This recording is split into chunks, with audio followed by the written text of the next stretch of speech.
ಅಸ್ಸಲಾಮು ಅಲೈಕುಮ್ ವರಹಮತುಲ್ಲಾಹಿ ವಬರ್ಕಾತುಹು. ಎಲ್ಲರಿಗೂ ನಮಸ್ಕಾರ. ನಾವು ಬಂದಿರೋಂಥದ್ದು ನಮ್ಮ ಹುಡುಗನಿಗೆ ತುಂಬ ಕಾಲು ನೋವಿತ್ತು. ಎಲ್ಲೆಲ್ಲೂ ಹೋಗ್ಬಿಟ್ಟು ತೋರಿಸ್ದು, ಎಲ್ಲೂ ಕಮ್ಮಿ ಆಗಲಿಲ್ಲ. ಅದಕ್ಕಾಗಿ ಮೈಸೂರಲ್ಲಿ ನಗರದಲ್ಲಿ ಈ ಥರ ಮುಜಮಿಲ್ ಸಾಬ್ ಅಂತ ಹೇಳ್ಬಿಟ್ಟು ಅವ್ರ ಹತ್ರ ಕಮ್ಮಿ ಐತದೆ ಅಂತ ಹೇಳ್ಬಿಟ್ಟು ನಮಗೆ ಮಂಡ್ಯದಿಂದ ಕಳಿಸಿದ್ರು. ಅದರಿಂದ ನಾವು ಹೋಗಿ ಸಲನೂ ಬಂದಿದ್ವು, ಕಾಲಿಗೆ ಎಲ್ಲ ಬ್ಯಾಂಡೇಜ್ ಎಲ್ಲ ಹಾಕಿ ಇದು ಮಾಡಿಬಿಟ್ಟು ಕಳಿಸಿದ್ರು. ಮತ್ತೆ ಈ ಸಲ ಮತ್ತೆ ಬಂದಿದ್ದೀವಿ, ತೋರಿಸಿದ್ದೀವಿ ಎರಡನೇ ಸಲ. ಸ್ವಲ್ಪ ನಮ್ಮ ಹುಡುಗನ ಕಮ್ಮಿ ಇದೆ, ಅದಕ್ಕೆ ಮತ್ತೆ ಬಂದ್ಬಿಟ್ಟು ತೋರ್ಸೋಕ್ಕಂತ ಹೇಳ್ಬಿಟ್ಟು ಬಂದಿದ್ದೀವಿ.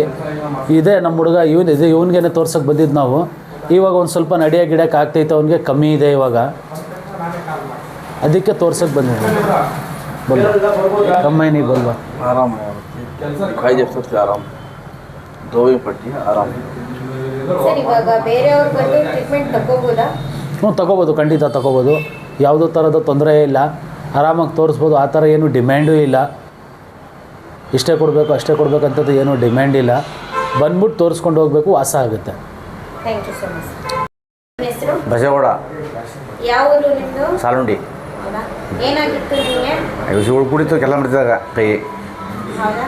ಇವಾಗ ನೀವು ಮೈಸೂರಲ್ಲಿ ಬಂದು ಅಗ್ರಹಾರ ಸರ್ಕಲಿಂದ ಭಾರತ್ ಸೆಂಟರ್ಗೆ ಬಂದು ಡಾಕ್ಟರ್ ಮುಜಮಿಲ್ ಅಹಮದ್ ಅವ್ರ ಹತ್ರ ಟ್ರೀಟ್ಮೆಂಟ್ ತಗೊಂಡಿದ್ದೀರಾ. ಹೇಗೆ ಕಾಣಿಸ್ತಿದೆ ನಿಮಗೆ? ಈಗ ಪರವಾಗಿಲ್ಲ ಮೇಡಮ್, ಪರವಾಗಿಲ್ವಾ? ಬೇರೆಯವ್ರು ಬಂದು ಟ್ರೀಟ್ಮೆಂಟ್ ತಗೋಬೋದಾಗಿ? ತಗೋಬೋದು. Okay sir, thank you.